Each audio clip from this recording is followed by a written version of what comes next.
Hey, it's just so Trish, and this is my special propagation box. Nothing ecstatic. The chickens are getting a little fussy.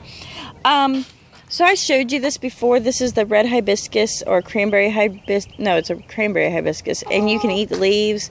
You can make tea out of the flowers. So I spent some money and I bought some, and then learning about how easily apparently they can be started from clippings. Our church has this huge one they're fixing to tear out, so we went and I literally had a big branch cut off, and not knowing what to do, I just cut up the pieces. So this is one branch in here that I cut up into little parts. Now I did just find a piece laying on the ground, and I'll show you that one. I found that this one had started to grow roots. Let's see if I can get a good video picture of that. No. There we go. It's, there we go. So the roots had started, but it had been pulled out of the bucket. So this has been 10 days later. There are your roots. Check that out. So this is the tip of the branch, if you can see. And this is a cranberry hibiscus. 10 days later, wonderful roots. I'm pretty sure I can stick that in the ground. There's already a taproot growing. Let's see how everything else fared. Even the center part, I have roots. You know, so it's not, oh, come on, focus. It wants to focus on everything behind. There we go. There are the roots. So this is yet another piece, and it too, not as quickly as the kind of younger ones, but it is growing roots. Just please take my word for it. But I mean, in the 10 days, it's not nearly as prolific. And really, if I put them, it was kind of like this in the, you know, the stem. So here's another one. Do you see it?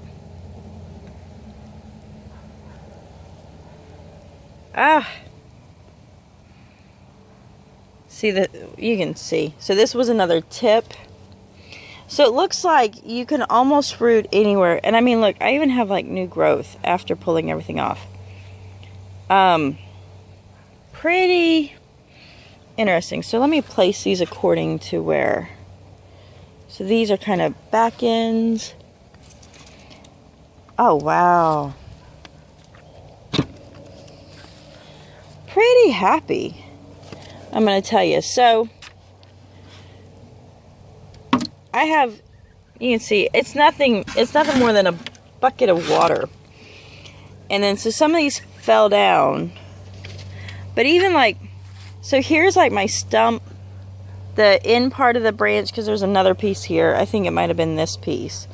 They're all connected. I didn't even use a really good clippers. All I had was a pocket knife, so I just cut them. So if it's the tips, in the course of 10 days, they actually root a lot quicker. So, and even this one that got pulled out will probably root up really quick even still, and it still looks good, and it's probably been out for a couple days. And then as you go towards the branch, and I mean, I'm such a novice, I so don't know what I'm doing, and I'm having great success. You know, not as, still roots, but not as much. So as you kind of go down, they're going to root up. It's just going to take longer in time to do it. Now, the really cool part was I picked little branches off, and I wasn't expecting it. I picked little branches, and I just threw them in to see what they do. One, they haven't died. I thought I seen one that had roots. Here it is. So this little pitiful looking one actually looks like it's forming some form of roots, but you can't see it. So, I mean, when they say it's almost invasive, I guess so, because look how good it roots. But It makes a huge hedge that you can literally cut down and chop down to the roots, and it comes right back. So it's a very, I'd say, friendly one if you're a hacksaw gardener, if that makes sense. If you garden with a hacksaw, because sometimes I do, where it's just like, let's chop it all down and start over. There you go. But I'm pretty impressed just 10 days in. And I mean, it looks, and the other aspect too is it would make a beautiful center arrangement where you're not just making a beautiful centerpiece for fall, especially down here in Florida, because Southwest Florida, we don't have a lot of reds and colors of fall. We kind of have like green and green and green.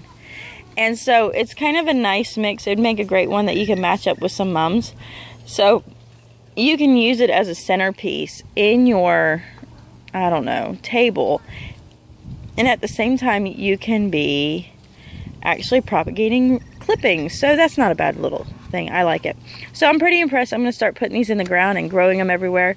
One of my buddies down the road, he's always telling me about how good the red hibiscus is for his chickens. So I look forward to that too. Cat, I think we're going to end up, I don't know, I'd almost love it against my schoolhouse. I think it would be really pretty against the back of my schoolhouse. So we'll see how that goes. So anyways, a little update on doing some clippings. And you don't have to be, here's one that you don't even have to be that great of a clipper, and you can be growing beautiful hedges, and yet it's food. Food not just for you, but food for your chickens. So yay. Good little project we got going on. All right, talk to you later. Have a happy Friday. Peace out.